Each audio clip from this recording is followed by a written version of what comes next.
دوستو رمضان کا نام سنتے ہی انسان کے دماغ میں دو چیزیں سب سے پہلے آتی ہے، ایک تو روزہ اور ایک تراویح۔ جی ہاں دوستو، تراویح کی نماز اور روزہ ہمیں رمضان کا نام سنتے ہی یاد آ جاتا ہے کہ کس طرح انسان رمضان میں 30 دن تراویح پڑھتا ہے اور 30 دن کے ہی روزے رکھتا ہے۔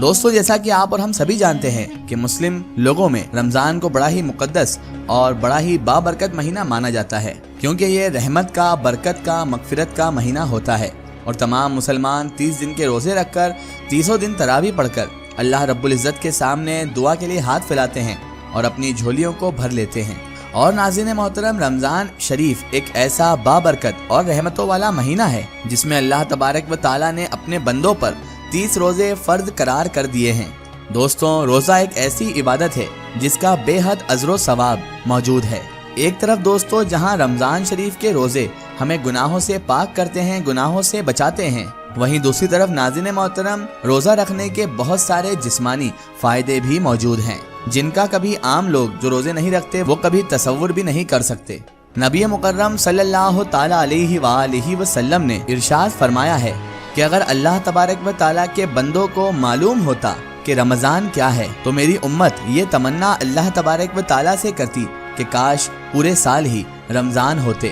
دوستوں، آپ اور ہم سب جانتے ہیں کہ اسلام ایک ایسا مکمل دین ہے کہ جس میں عبادات کے ساتھ ساتھ اس میں سائنسی فائدے بھی رہتے ہیں۔ آج ہم دوستوں آپ کو اس ویڈیو میں رمضان شریف کے روزے رکھنے سے ان فوائد کے بارے میں بتائیں گے جن سے بہت کم ہی لوگ واقف ہیں۔ جی ہاں دوستوں، روزے رکھنے کے ایسے فوائد جنہیں بہت سارے لوگ نہیں جانتے ہیں۔ دوستوں، حال ہی میں ہوئی ایک ریسرچ کے مطابق جو لوگ بھی رمضان شریف کے 30 روزوں کا اہتمام کرتے ہیں ان میں کینسر جیسی بیماری، ہارٹ اٹیک اور دماغی بیماریوں کے پیدا ہونے کے خطرات بہت ہی کم ہو جاتے ہیں۔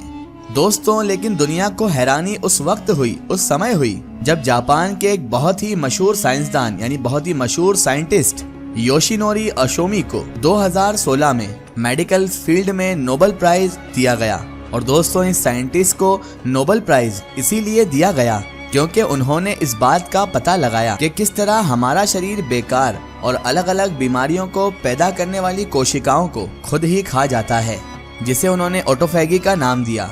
دوستوں، یہ جو ڈاکٹر ہیں جاپان کے ڈاکٹر اوشینوری نے اپنی ریسرچ میں یہ صاف طور پر بتایا ہے کہ آٹوفیگی کا یہ پروسیس جو ہوتا ہے یہ جب شروع ہوتا ہے جب کوئی انسان لگاتار 12 سے 14 گھنٹے تک بھوکا رہتا ہے، یعنی 12 سے 14 گھنٹے تک کچھ بھی کھاتا پیتا نہیں ہے۔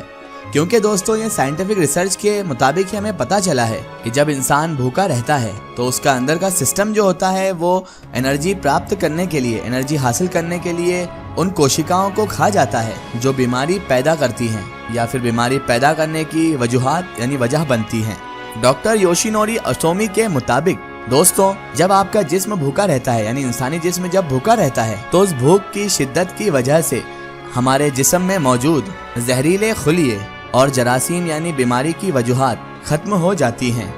انہوں نے بتایا کہ کینسر جیسی بیماری کی وجہ سے آپ کے جسم میں موجود سیلز اور کوشکائیں کمزور ہو جاتی ہیں اور ان میں زخم ہو جاتے ہیں۔ ایسے میں دوستوں انہوں نے آگے یہ بھی بتایا کہ جب آپ بھوکے رہتے ہیں تو بھوک کی شدت کی وجہ سے آپ کا جو شریر ہوتا ہے، انسانی شریر جو ہوتا ہے، وہ ان کوشکاؤں کو، ان کمزور سیلز کو کھا جاتا ہے اور ان کی جگہ پر جو نئے سیلز ہوتے ہیں، جو مضبوط سیلز ہوتے ہیں، وہ آپ کے شریر میں آ جاتے ہیں۔ اور دوستوں آگے اس سائنٹسٹ نے یہ بھی بتایا کہ جب یہ پروسیس کئی دنوں تک چلتی رہتی ہے اور آپ لگاتار کئی دنوں تک بھوکے رہتے ہو، یعنی ہماری لینگویج میں اگر کہیں تو اسلام کے حساب سے اگر آپ کئی دنوں تک روزہ رکھتے ہو تو آپ کے شریر کے اندر موجود کینسر جیسی بیماری دھیرے دھیرے ختم ہو جاتی ہے۔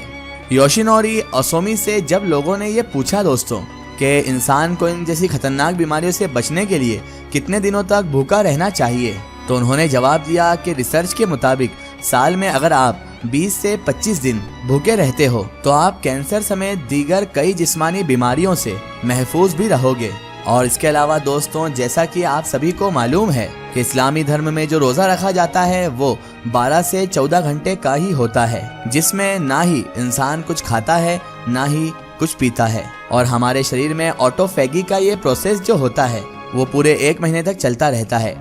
تو یوشینوری اوشومی کے مطابق جو ریسرچ کی گئی ہے اس میں 20-25 دن کا کہا گیا ہے، لیکن اللہ تبارک و تعالیٰ کا ہم لوگوں پر خاص کرم دیکھیے کہ اس نے ہمیں 30 دن کے روزے تو دیے ہیں جس میں ہمیں عبادت کر کے ثواب بھی ملتا ہے، لیکن ساتھ ہی ساتھ ایسی خطرناک جراثیم بیماریوں سے بھی اللہ تعالیٰ ہمیں محفوظ کروا دیتا ہے۔ اور دوستوں، روزہ رکھنے سے ہمارا جو آٹوفیگی پروسیس ہے وہ چالو ہو جاتا ہے، جس کی وجہ سے ہوتا یہ ہے ہمارے شریر نے سال بھر میں جتنی بھی بیماری پیدا کی ہوتی ہیں یا پھر جتنی بیماری پیدا کرنے والے سیلز ہمارے شریر میں ہوتے ہیں، ان سب کا اس رمضان شریف کے مبارک مہینے میں پوری طرح سے صفایا بھی ہو جاتا ہے۔ اور دوستوں، پھر 30 دن کے روزے رکھنے سے ہمارا پورا شریر، ہمارا پورا جسم پوری طرح سے صاف و ستھرا ہو جاتا ہے، مانو ایسے کہ جیسے ایک نیا اور صاف ستھرا شریر، تندرست شریر ہمیں مل گیا ہو، جو بیماریوں سے، جراثیموں سے پوری طرح سے صاف ہو چکا ہو، کلین ہو چکا ہو۔ لیکن دوستو، تعجب کی بات تو تب آتی ہے جب اسلام نے آج سے تقریباً 1400 سال پہلے ہر مسلمان پر 30 دن کے روزے اللہ تبارک و تعالیٰ کے حکم سے فرض فرمائے۔ قرآن پاک میں اللہ تبارک و تعالیٰ نے روزے رکھنے کا حکم ان الفاظ میں دیا ہے: اے ایمان والو، تم پر روزے فرض کیے گئے ہیں جیسے تم سے پہلوں پر فرض کیے گئے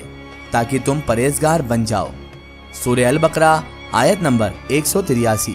اور دوستوں، اس کے بعد روزہ رکھنے کی حکمت ان الفاظوں میں بیان فرمائی گئی: اور اگر تم جانو تو روزہ رکھنا ہی تمہارے لیے زیادہ بہتر ہے۔ سورہ البقرہ آیت نمبر 184۔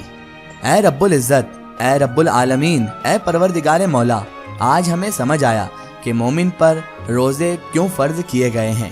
اور ناظرین محترم، مجھے آج اس حدیث پاک کی بھی سمجھ آ گئی کہ جس میں نبی مکرم خاتم الانبیاء حضرت محمد مصطفیٰ صلی اللہ تعالیٰ علیہ وآلہ وسلم نے ارشاد فرمایا ہے کہ ہر شے کی زکوٰۃ ہوتی ہے اور جسم کی زکوٰۃ جو ہے وہ روزہ ہے۔ سبحان اللہ!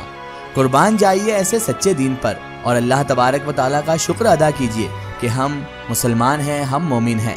اور اللہ تبارک و تعالیٰ نے ہمیں ایسے مکمل اور ایسے پاک دین میں پیدا فرمایا ہے۔ قربان جائیے ایسے دین پر جس نے عبادات کے اندر بھی ہماری بیماریوں کا علاج رکھا ہے۔ دوستوں، ہمیں اس رب کریم، اس رب العالمین کا شکر ادا کرنا چاہیے کہ اس نے ہمیں رمضان جیسی عظیم نعمت عطا کی ہے۔ آخر میں یہی دعا ہے کہ اللہ تبارک و تعالیٰ ہم سب کو رمضان جیسی مبارک مہینے کی قدر کرنے کی توفیق عطا فرمائے اور ہمیں بھی زیادہ سے زیادہ عبادت کرنے کی اور روزے رکھنے کی توفیق عطا فرمائے۔ آمین ثم آمین۔ سو ناظرین، یہ تھی ویڈیو رمضان میں 30 دن کے روزے رکھنے سے ہمارے جسم میں کیا اثر ہوتا ہے، کیا فائدہ ہوتا ہے، اور اس کے مطابق جاپانی سائنٹسٹ کی حیران کر دینے والی کھوج۔ فی الحال دوستوں، آج کی ہماری ویڈیو میں بس اتنا ہی۔ اگر یہ ویڈیو آپ کو پسند آئی ہے تو اسے زیادہ سے زیادہ شیئر کیجیے اور اسے تمام لوگوں تک ضرور پہنچائیے۔ اسی طرح کی انفارمیٹیو اور ہسٹوریکل ویڈیو کے لیے ہمارے چینل کو سبسکرائب کیجیے اور پاس میں دیے گئے گھنٹی کے آئیکن کو ضرور دبائیں تاکہ ہماری آنے والی ہر نئی ویڈیو کی نوٹیفیکیشن آپ تک پہنچتی رہے۔